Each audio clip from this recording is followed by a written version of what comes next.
I promised you to share with you the parable. I found it very beautiful actually. Sheikh Muhammad Qasim Nanodwi is recorded by Sheikh Shabir Ahmad Uthmani in Tafsir Uthmani. It's in Urdu. His commentary on Surah Al-Falaq, he comments the notes he took himself from the Sheikh. And he says, he gives a parable explaining Surah Al-Falaq and the different kinds of harms it protects us from. He says it's like Allah wants us to think of ourselves like the plant that a gardener takes care of. A gardener is planting a plant in the ground, and it has different problems that it has to protect itself from. Number one, there are animals like, a goat or a lamb or something that wants to graze on that plant. It wants to chew on it.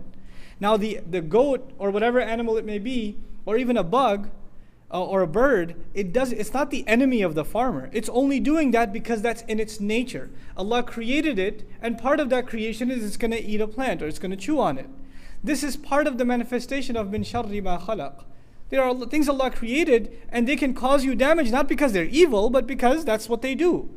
A shark or a lion or whatever is going to do what it does.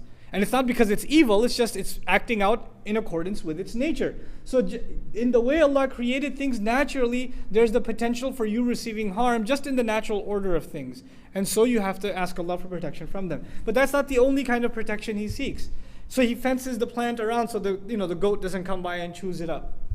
But the next thing is He has to plant the plant in a place where it gets plenty of sun, it gets plenty of water, it's in a good environment. And there are no obstructions, there are no things that keep it, no blockades from keeping it from the things that it needs.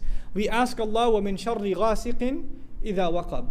And this ghasaq and waqab, the barrier of dark, keeping you from what you would otherwise have access to in the light of day, is just like that farmer who wants that there are no blockades, there are no obstacles in his path. And the obstacle for the human being clearly becomes the dark of the night. Then he says the third element is that what if you have too much water or too much sun?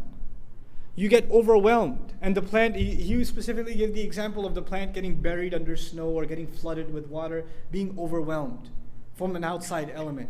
وَمِن شَرِّ النَّفَّاثَاتِ فِي الْعُقَدِ. I mentioned to you before, when people, their sorcery is done on them, they feel like they're being suffocated from within. They feel like they are being pressured, or there's this heavy burden inside of them. That's the feeling of someone who magic has been done on. And finally, he protects his garden and his plant from an enemy who wants to harm him. It's not just the elements. It's not just he wants to make sure it gets enough sunlight or whatever. Not just the animals. But there's an actual enemy that wants to make sure his plant is destroyed. How does the surah address this enemy? وَمِن شَرِّ حَاسِدٍ إِذَا حَسَدٍ. So from every angle, just like that plant the gardener wants to protect, Allah Azza wa Jal wants to protect ourselves. And He wants us to seek protection for ourselves.